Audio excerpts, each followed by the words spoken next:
محترم محافل الحمدللہ آج 7 ہو گئے ہیں. آج ہمارا آدھے سے زیادہ سفر گزر چکا ہے. ابھی کچھ محافل باقی ہیں. اس کے بعد میلاد کی محافل ختم ہونے والی ہے. اللہ اسی طریقے سے ہمیں پابندی کے ساتھ ان محافل میں شرکت کرنے کی توفیق عطا فرمائے.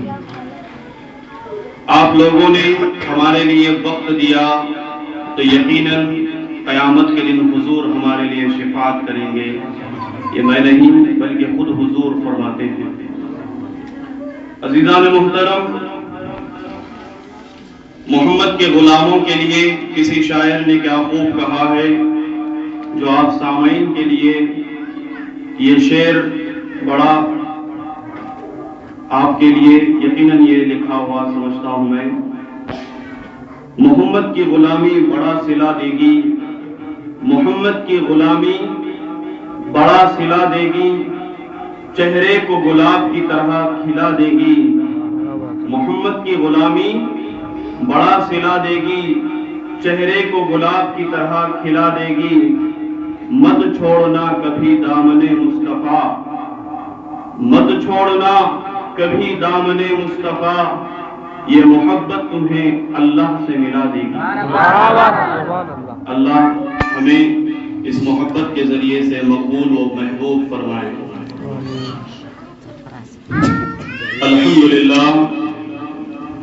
الحمدللہ رب العالمین والعاقبۃ للمتقین، الصلاة والسلام علی امام الانبیاء والمرسلین، ثم الصلاة والسلام علی امام الاولیاء الکاملین صلی اللہ علیہما وعلی آلہما واصحابہما اجمعین. من یومنا هذا الى یوم الدین، فقد قال اللہ تبارک وتعالی فی القرآن المجید والفرقان الحمید. فاعوذ باللہ من الشیطان الرجیم، بسم اللہ الرحمن الرحیم. لقد كان لكم في رسول الله أسوة حسنة. وقال الله تعالى في موضع آخر، بسم الله الرحمن الرحيم، أطيعوا الله وأطيعوا الرسول، صدق الله العلي العظيم. أما بعد، پروردگار عالم نے ہمیں آج دنیا کی سب سے بہترین محفل میں شریک ہونے کا موقع عنایت فرمایا.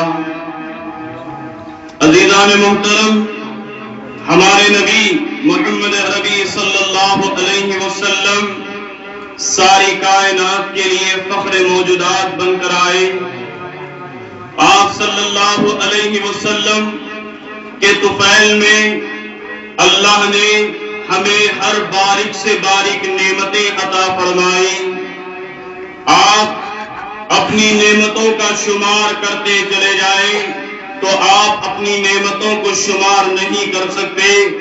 یہ تمام نعمتیں ہیں، یہ بصدقہ رسول اکرم صلی اللہ علیہ وسلم ہم تک پہنچی ہیں.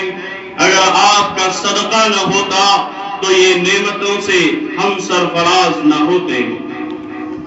عزیزان محترم، آپ صلی اللہ علیہ وسلم کو اللہ تبارک و تعالیٰ نے نبی بنا کر اس دنیا میں بھیجا. آپ نے اس امت پر یہ احسان کیا کہ اللہ نے ہمیں محمد الرسول اللہ صلی اللہ علیہ وسلم جیسے نبی مکرم کی امتی ہونے کا اللہ نے لقب عطا فرمایا. ہم فخر سے کہہ سکتے ہیں کہ ہم محمدی ہیں، ہم محمد صلی اللہ علیہ وسلم کے پروانے ہیں. عزیزان محترم، آپ کو میں ایک بات بتاتا چلوں، ایک مثال دنیاوی آپ کے سامنے کہتا چلوں. اگر کسی کو اس زمانے میں پیسے بھیجنا ہے یا کسی کو رقم دینا ہے، چاہے رقم 10 روپے کی کیوں نہ ہو، تو آپ کو چاہیے کہ اس رقم کو لے کر آپ پوسٹ آفس جاتے ہیں، رقم کم ہے لیکن بھیجنا ہے. جب آپ پوسٹ آفس جاتے ہیں تو وہاں پر آپ کو ایک فارم دیا جائے گا جس کو ہم منی آرڈر فارم کہتے ہیں. آپ کو اس فارم جب مل جائے گا تو آپ کو اس فارم میں یہ لکھنا ہے کہ میں 10 روپے فلاں مقام کے لیے بھیج رہا ہوں. اس فارم میں یہ ہوتا ہے کہ آپ کون ہے، آپ کا نام کیا ہے اور آپ کس کو بھیجنے والے ہیں اور وہ جہاں رہتا ہے اس کا ایڈریس مکمل آپ لکھتے ہیں. اور اس کے بعد اس میں ایک کالم ہوتا ہے، اس کالم میں آپ اپنی خیریت بھی دریافت کر سکتے ہیں، اپنی خیریت کو ان تک بھی پہنچا سکتے ہیں. غور کرنے کی بات ہے، ایک 10 روپے کے لیے جب ہم دوسرے مقام کو بھیجنے کے لیے جب ہم اس کو پوسٹ آفس کے لیے جاتے ہیں تو وہاں پر ایک فارم دیا جاتا ہے. آپ کے 10 روپے پہنچانے کے لیے پوسٹ آفس کے لوگ آپ کے مکمل ایڈریس کو درج کرتے ہیں، آپ کے رہنے سہنے کو پتہ، آپ کے رہنے سہنے کے پتے کو بھی وہ جانچتے ہیں اور آپ کس چیز کے ذریعے سے بھیج رہے ہیں، کس لیے بھیج رہے ہیں، ان تمام چیزوں کو وہ درج کرتے ہیں تاکہ وہ پیسے آپ جس کو بھیج رہے ہیں اس کو صحیح سالم مل جائے. تو عزیزان محترم، آج کی دنیا میں جب 10 روپے بھیجا جاتا ہے تو اس طریقے سے اس کو پروٹیکشن دیتے ہوئے بھیجا جاتا ہے. تو عزیزان محترم، یہ معمولی سے پیسوں کی بات ہوئی. جب اللہ رب العزت نے ہمارے نبی محمد عربی صلی اللہ علیہ وسلم کو جب اس دنیا میں بھیجا تو اللہ تبارک و تعالیٰ نے آپ کو ایسے ہی نہیں بھیجا. جب دنیا میں معمولی رقم بھیجی جاتی ہے تو اپنے تمام وجوہات اسے بتائے جاتے ہیں، اپنے تمام چیزیں اس کو بتائی جاتی ہے تاکہ وہ صحیح سلامت بھیجی جائے. جب اللہ نے ہمارے نبی کو اس دنیا میں بھیجا تو اللہ نے آپ کے تعارف کے لیے قرآن مجید کو چنا اور آپ لوگوں سے کہا کہ اے لوگوں، اگر محمد کا پتہ پوچھتے ہو تو قرآن میں پوچھو، اگر تم یہ پوچھنا چاہتے ہو محمد کا مقام کیا ہے تو قرآن تمہیں جواب دے گا، اگر تم محمد کی غلامی کرنا چاہتے ہو تو قرآن سے پوچھو. تو عزیزان محترم، منی آرڈر کے لیے ایک فارم کافی ہے، لیکن ہمارے نبی صلی اللہ علیہ وسلم کی توصیف اور آپ کی رہنمائی کے لیے، آپ کی تعارف کے لیے اللہ نے قرآن کو نازل فرمایا. یہ نبی کی شان ہے، یہ محمد رسول اللہ صلی اللہ علیہ وسلم کا مرتبہ ہے.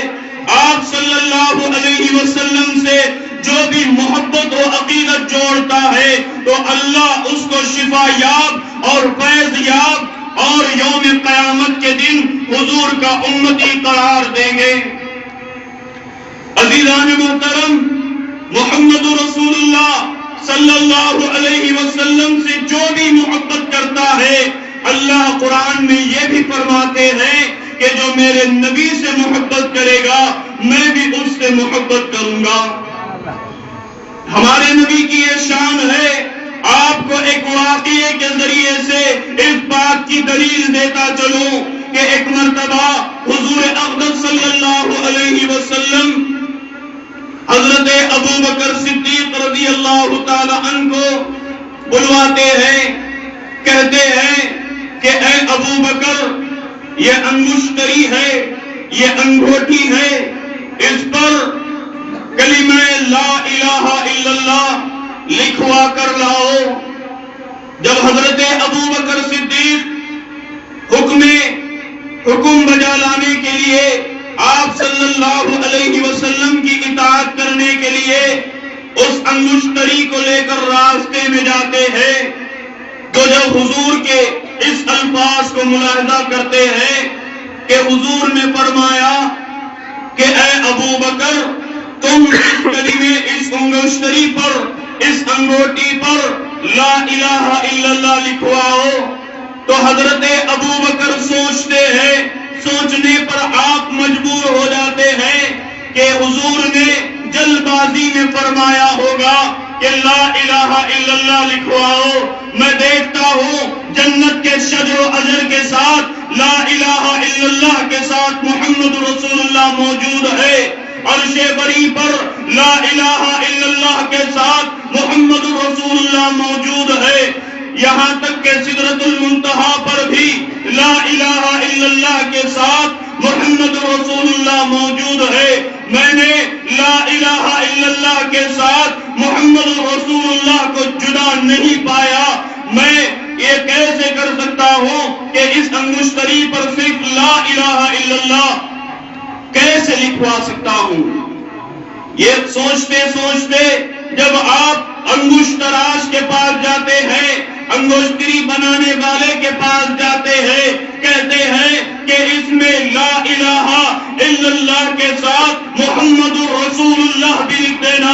جب وہ انگشتری بنانے والا لا الہ الا اللہ کے ساتھ محمد رسول اللہ لکھ دیتا ہے تو حضرت ابو بکر اس انگشتری کو لے کر آتے ہیں، دربار نبی میں اس انگشتری کو دیتے ہیں۔ جب حضور اکرم صلی اللہ علیہ وسلم کی نگاہ انگشتری پر پڑتی ہے، اس انگوٹی پر پڑتی ہے، تو حضور یہ چیز دیکھ کر حیران ہو جاتے ہیں، کہتے ہیں کہ اے ابو بکر تم نے یہ کیا کر دیا؟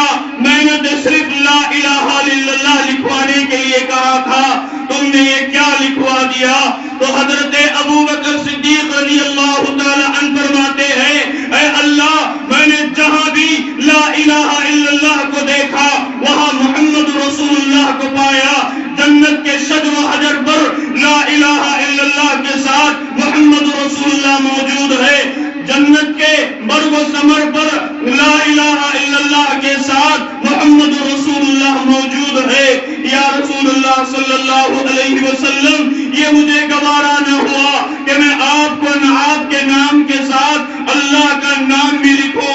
یا رسول اللہ صلی اللہ علیہ وسلم، مجھے گوارا نہ ہوا کہ میں آپ کے نام کو خدا کے نام سے جدا کروں، اس لیے میں نے آپ کے نام کے ساتھ اللہ کے نام کے ساتھ آپ کا نام بھی نقش کروایا ہے۔ تو حضرت اللہ کے رسول فرماتے ہیں اے ابو بکر، تم نے لا الہ الا اللہ محمد رسول اللہ اگر لکھوا دیتے تو یہ صحیح تھا، یہ ابو بکر صدیق کیا ہے؟ تو لہذا جب حضرت ابو بکر صدیق اس بات کو سنتے